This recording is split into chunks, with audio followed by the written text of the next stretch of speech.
दोस्तों आज की सच्ची घटना रिश्तों को शर्मसार करने वाली घटना है। मेरे दोस्तों, इस सच्ची घटना को सुनने के बाद आपको अपने परिवार पर से भरोसा ही उठ जाएगा। जो लोग अपनी पत्नी को अपने घर पर छोड़कर कहीं बाहर कमाने के लिए चले जाते हैं और वो सोचते हैं कि हमारे घर पर हमारा भाई, हमारे माता पिता, हमारी पत्नी को सेफ रखेंगे, लेकिन दोस्तों कहीं ना कहीं कुछ ऐसी घटना घट जाती है जिसके ऊपर से लोगों का भरोसा उठ जाएगा। लोग अपने परिवार पर से भरोसा ही उठा लेंगे। आज की सच्ची घटना एक पारिवारिक घटना है और इस पारिवारिक घटना में एक भाई का बड़ा भाई ही अपने छोटे भाई की पत्नी के साथ कुछ ऐसा कांड करता है जिसको सुनने के बाद दोस्तों आपके होश उड़ जाएंगे। तो चलिए कहानी की शुरुआत करते हैं। नमस्कार दोस्तों, मैं हूं संतोष, आप सभी का स्वागत करता हूं अपने इस YouTube चैनल में। साथियों, आज की सच्ची घटना एक पारिवारिक घटना है और यह घटना बीते हुए मंगलवार की है। यह घटना बिहार राज्य के मझौलिया जिला का एक थाना क्षेत्र पड़ता है, मझरिया, और उसी का एक गांव शेख गांव लगता है। वार्ड नंबर 5 की यह घटना है। वहां पर एक परिवार रहता है। उस परिवार में माँ बाप और 2 बेटे, और दोनों की शादी भी हो चुकी थी। मेरे दोस्तों, उसमें जो दोनों बेटे थे, एक बेटे का नाम रामराज जो कि छोटा था और बड़े बेटे का नाम धर्मराज था। धर्मराज की उम्र 30 साल होती है और उससे छोटा जो रामराज होता है उसकी उम्र लगभग 28 साल होती है। मेरे दोस्तों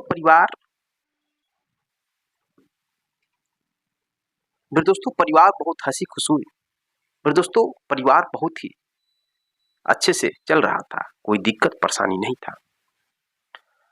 जो रामराज होता है, रामराज की शादी भी हो जाती है और रामराज के 2 बच्चे भी होते हैं, एक बेटी और एक बेटा। बेटी की उम्र 1 वर्ष जिसका नाम प्रियंका कुमारी, और जो बेटा होता है उसका नाम प्रिंस होता है जो 3 वर्ष का होता है। परिवार में कोई दिक्कत था नहीं। इधर जो रामराज है वो 1 साल पहले पैसे कमाने के लिए वो विदेश चला जाता है। अब विदेश जाने के बाद इधर उसके जो बच्चे और जो पत्नी है और जो उसका बड़ा भाई है, उसके माँ बाप घर पर रहा करते थे। बेचारा रामराज विदेश में कमा रहा था।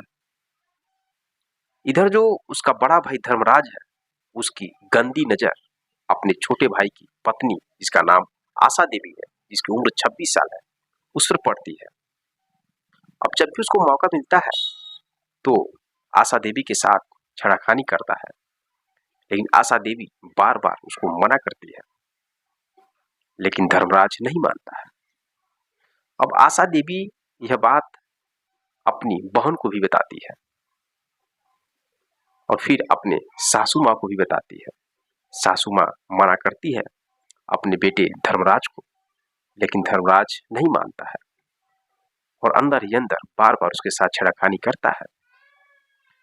अब वो आशा देवी बहुत ही परेशान हो जाती है अपने जेठ से, और परेशान इस हद तक हो जाती है कि वह थाने में कंप्लेन भी करती है, लेकिन पुलिस वाले कोई अच्छा सलूशन नहीं निकाल पाते हैं।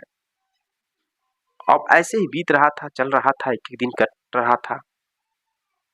अब बीते हुए मंगलवार को दोस्तों रात में जो धर्मराज है वह आशा देवी के साथ जबरदस्ती करने की कोशिश करता है, लेकिन आशा देवी उसको मना करती है और मना करने के बाद अपने बच्चों को लेकर सो जाती है।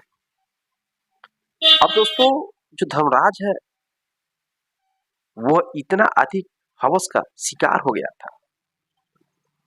आशा देवी के साथ न जाने क्या उसके मन में चल रहा था कि उसके साथ गंदा काम करने की कोशिश कर रहा था। आशा देवी काफी सुंदर स्मार्ट थी। अब दोस्तों उसके मूड में न जाने क्या आता है कि बीते हुए मंगलवार को धर्मराज अपने जो भाई है रामराज उसकी पत्नी आशा देवी को गला रेत कर उसकी हत्या कर देता है। और जब हत्या कर रहा होता है तो उसके दोनों बच्चे भी सामने ही होते हैं, दोनों चीखते हैं, चिल्लाते हैं, लेकिन उसको दया नहीं आता है। वह हत्या इसलिए कर देता है कि उसके साथ सारी संबंध नहीं बना रही थी। अब जब सब लोग यह नजारा देखते हैं, गांव के लोग आते इकट्ठा होते हैं, भीड़ जुटता है, तो सब लोग हैरान और परेशान हो जाते हैं। पुलिस मौके पर आती है, बॉडी को लेती है, पोस्टमार्टम के लिए भेज देती है। अब जब पुलिस छानबीन करती है तो सच्चाई निकलकर सामने आती है। धर्मराज को गिरफ्तार किया जाता है, उससे पूछताछ किया जाता है और धर्मराज का जो छोटा भाई है जो विदेश में है रामराज, उससे फोन करके पूछताछ किया जाता है तो सब कुछ निकल कर सामने आता है कि जो धर्मराज है वो आशा देवी के साथ बार बार छेड़खानी करता था, उसके साथ सारी संबंध बनाना चाहता था, लेकिन आशा देवी बार बार उसको मना करती थी। यहाँ तक कि आशा देवी 10 दिन पहले वो पुलिस को कंप्लेन भी की थी, लेकिन पुलिस वाले कुछ भी नहीं करते हैं और बीते हुए मंगलवार को वो उसकी हत्या कर देता है गला रेत कर। इधर जो डीएसपी है अमरकांत, वो बताते हैं कि आरोपी को गिरफ्तार कर लिया गया है और उसको जेल भेज दिया गया है, उसके ऊपर जो भी कार्रवाई होगा उसको सजा दिया जाएगा। तो दोस्तों, इस कदर परिवार में ही घटना बहुत तेजी से घटित हो रहा है। अब बेचारा जो उसका छोटा भाई रामराज है वो कमाने के लिए विदेश गया है।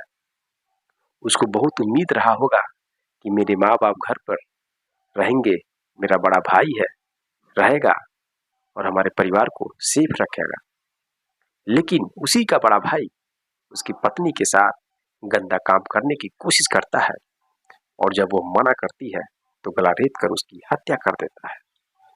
अब आप ही बताइए, परिवार के हर एक सदस्य पर विश्वास कैसे कोई करेगा? कैसे कोई बाहर कमाने के लिए जा सकता है जब इस तरह की घटना समाज में घटित हो रही है?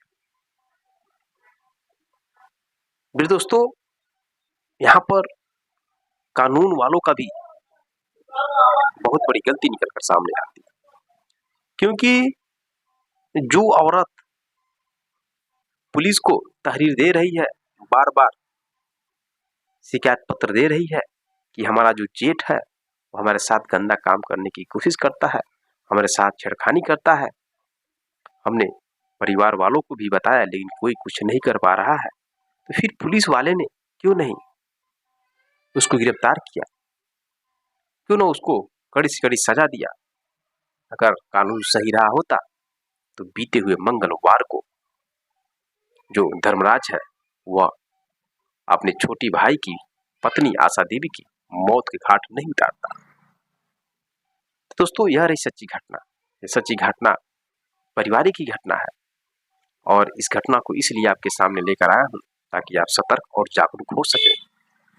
और मैं बार बार कहता हूं कि दूसरों की अपेक्षा अपने परिवार में ही लोगों पर नजर बहुत जरूरी है रखना, क्योंकि परिवार वाले लोग ही रिश्तों को शर्मसार करने वाली घटना को अंजाम दे रहे हैं, जिन पर विश्वास करना बहुत ही मुश्किल हो जाता है। जब कोई घटना घटित होता है तब मालूम चलता है परिवार में ऐसे ऐसे लोग पड़े हुए हैं जो कि रिश्तों को शर्मसार करने वाली घटना को अंजाम देते हैं। तो आप सतर्क रहिए, जागरूक रहिए, स्वस्थ रहिए। मिलते हैं नेक्स्ट वीडियो में नेक्स्ट कहानी के साथ। तब तक के लिए जय हिंद, जय भारत।